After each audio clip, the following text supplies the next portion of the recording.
राधा और अय्यान की love story college से शुरू हुई थी। दोनों क्लासमेट थे। राधा शरारती और हंसमुख, अय्यान शांत और सीरियस।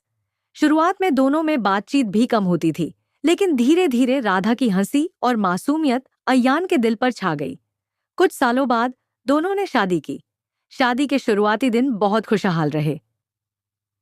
अय्यान अपनी मेडिकल पढ़ाई पूरी कर डॉक्टर बन गया और राधा उसके सपनों की ताकत। लेकिन जिंदगी में मुश्किलें हर किसी के लिए आती हैं।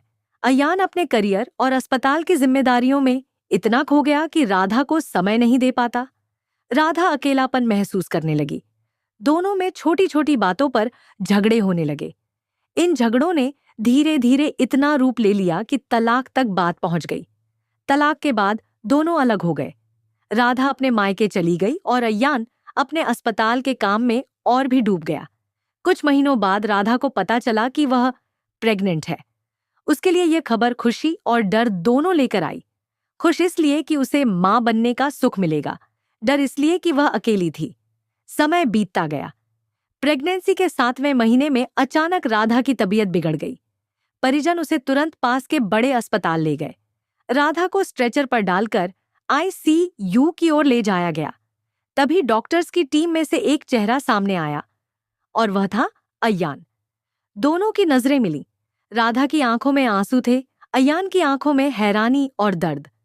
वह कुछ पल के लिए ठहर गया, लेकिन फिर डॉक्टर का फर्ज निभाने के लिए तुरंत एक्टिव हो गया। ऑपरेशन थिएटर में हालत बेहद नाजुक थी।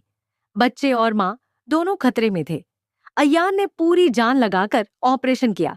घंटों की मेहनत के बाद आखिरकार दोनों सुरक्षित थे। राधा का बच्चा जन्म ले चुका था और राधा भी ठीक थी। जब राधा होश में आई तो सबसे पहले सामने अय्यान को देखा। राधा की आंखों में आंसू थे। उसने धीमी आवाज में कहा, तुम क्यों इतना सब कर रहे हो मेरे लिए? अय्यान कुछ पल चुप रहा, फिर बोला, क्योंकि तुम मेरी नहीं रही, पर कभी मेरी थी। तुम्हारी जिंदगी बचाना मेरा फर्ज ही नहीं, मेरा दिल भी चाहता था। राधा के गाल पर आंसू बहने लगे। वह जानती थी कि उनके रिश्ते टूट चुके हैं, लेकिन अय्यान का यह कदम दिखा रहा था कि प्यार अभी भी कहीं ना कहीं बाकी है। कुछ दिन अस्पताल में बिताने के बाद राधा डिस्चार्ज होने लगी। जाते जाते उसने अय्यान से कहा, हमारा रिश्ता चाहे टूट गया हो, लेकिन आज तुमने साबित कर दिया कि मोहब्बत कभी सच में खत्म नहीं होती। अय्यान ने हल्की सी मुस्कान दी और बच्चे की तरफ देखते हुए बोला, ये बच्चा तुम्हारी जिंदगी की उम्मीद है और मेरे लिए दुआ। ख्याल रखना इसका और अपना भी। राधा चली गई, लेकिन उस दिन दोनों के दिलों में एक सुकून था। प्यार शायद फिर से रिश्ता ना जोड़ पाया, लेकिन इज्जत और मोहब्बत दोनों के दिलों में हमेशा जिंदा रही। और ऐसी प्यार भरी कहानियों के लिए लाइक और सब्सक्राइब करो किडोवर्स को।